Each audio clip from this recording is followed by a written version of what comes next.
મારા પતિ ધંધા માટે બહાર ગયા હતા અને મારા બુઢા સસરાની જવાબદારી મને સોંપીને ગયા હતા. મારી સાસુ થોડા સમય પહેલાં ગુજરી ગઈ હતી. મારા સસરા દેખાવમાં ખૂબ જ સુંદર અને મસ્ત લાગતા હતા. હું પરણીને આવી ત્યારે મારી નજર મારા સસરા ઉપર વધારે હતી, કારણ કે મને આવા ખડતલ પુરુષો વધારે ગમતા હતા. મારા પતિ બહાર ગયા એટલે ઘરમાં હું અને મારા સસરા એકલા રહી ગયા. મારા લગ્નને ફક્ત 1 જ મહિનો થયો હતો અને મારા પતિ બહાર જતા રહ્યા. મારી વાડી સાવ કઠણ અને દેખાવડી હતી, પણ કોઈ તેમાં પાણી પાય એવું ન હતું. એક વખત મને વિચાર આવ્યો કે મારા ખેતરમાં મારા સસરા પાણી પાય તો મારું ખેતર લીલું થઈ જાય. મારું નામ કરિશ્મા છે અને હું એક નવી પરિણીત સ્ત્રી છું. મારા પતિ હંમેશા ઘરની બહાર જ રહેતા. મારા ઘરમાં હું અને મારા સસરા એકલા જ રહેતા હતા અને અમારે એક નોકરાણી હતી. એકવાર સવારે હું જાગી ત્યારે મારા શરીર પર લાલ રંગના નિશાન હતા. હું આ જોઈને ડરી ગઈ અને વિચારવા લાગી કે આ રંગ મારા શરીર ઉપર કેવી રીતે આવ્યો હશે. હવે તો આવું મારી સાથે રોજ થવા લાગ્યું. આજે મારી છાતી પર લાલ નિશાન હતું. આ જોઈને હું પરેશાન થવા લાગી. મારી સાથે આવું કોણ કરી રહ્યું છે? પહેલાં તો મને એવું લાગ્યું કે મારા મેકઅપનો અથવા તો મારા સિંદૂરનો નિશાન હશે, પણ એવું ન હતું. હું શક કરું તો પણ કોના ઉપર કરું? મારા સસરાને એક અલગ રૂમ હતો અને તે મોટાભાગે રૂમમાં જ રહેતા. મારા સસરા મારી સાથે વાત પણ ના કરતા. આમ તો બધું બરાબર જ ચાલતું હતું, પણ અચાનક અમારી નોકરાણી મારા સસરાના રૂમમાં જવાની ના પાડવા લાગી. મેં તેને પૂછ્યું, તું મારા સસરાના રૂમમાં જવાની નામ શું કાં પાડે છે? તો તેણે કહ્યું, મને ત્યાં જવા માટે ડર લાગે છે. તે હંમેશા મારી સામે જોઈ રહે છે અને મને ફાવે તેમ બોલે છે.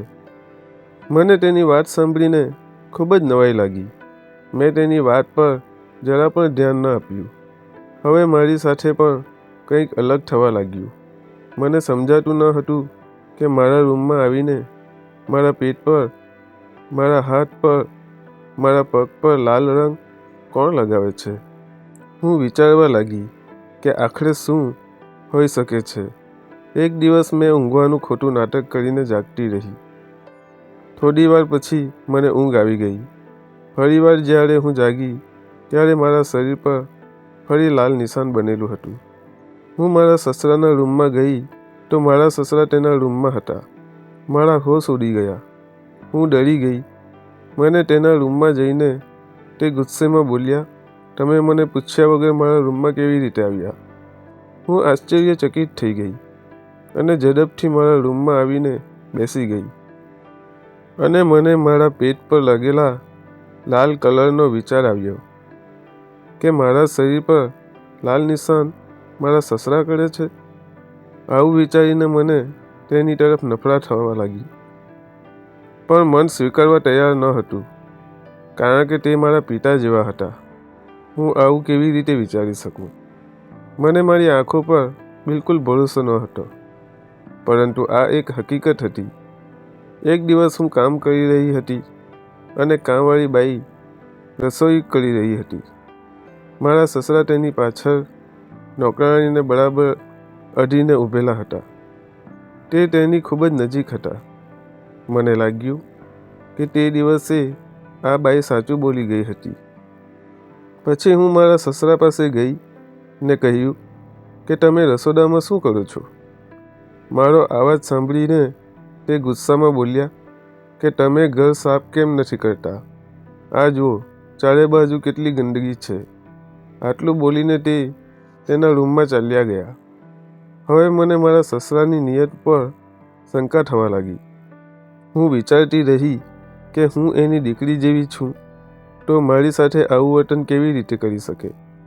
હું ઝડપથી મારા કામ પતાવીને મારા રૂમમાં ગઈ ને મેં કામવાળીને લાલ નિશાન વિશે વાત કરી.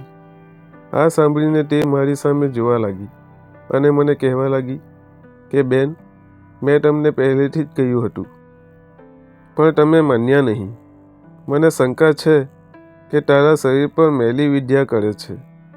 હું પહેલાં જે ઘરમાં કામ કરતી હતી ત્યાં પણ આવું જ બનતું હતું, અને મેં સાંભળ્યું છે કે તેના સસરાએ પોતાની વહુ સાથે લગ્ન કર્યા છે. આવું સાંભળતા જ મારા પગ નીચેથી જમીન સરકી ગઈ ને રૂમનો દરવાજો બંધ કરી દીધો, જેથી તે રાત્રે મારા રૂમમાં ન આવે. સવારે મેં આંખ ખોલી અને જોયું તો મારા શરીર પર એક પણ નિશાન ન હતું. હવે મને વિશ્વાસ આવી ગયો હતો કે મારી સાથે મારા સસરા જ આ બધું કરતા હતા.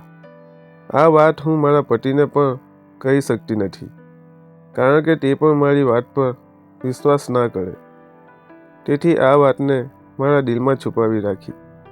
એક દિવસ મારા સસરા મારી પાસે આવ્યા અને કહેવા લાગ્યા કે વહુ, તમને મારી પરવા નથી, તમે મારી સાથે વાત પણ કરતા નથી. હું ગુસ્સામાં બોલી, હું તમારા દીકરાની વહુ છું અને હું મારી ફરજ નિભાવી રહી છું. તમે મારી પાસેથી વધુ શું આશા રાખો છો? મારી વાત સાંભળીને તેના મોઢામાંથી એક પણ શબ્દ ના નીકળ્યો અને તે તેના રૂમમાં ગયા. થોડા દિવસ પછી મારી સાથે ફરીથી તે ઘટના બની, જેણે મને રોડાવી દીધી. આજે ફરી મારા શરીર પર લાલ રંગનો નિશાન હતો. એટલે હું ઊભી થઈને નોકરાણીને જગાડી અને તેને પૂછવા લાગી કે શું મારા સસરા મારા રૂમમાં આવ્યા હતા? તો તે કહેવા લાગી કે સાહેબ, મને સાંજે એક ચોકલેટ ખવડાવી હતી. પછી હું ક્યાં સૂતી હતી તેનું પણ મને ભાન ન હતું.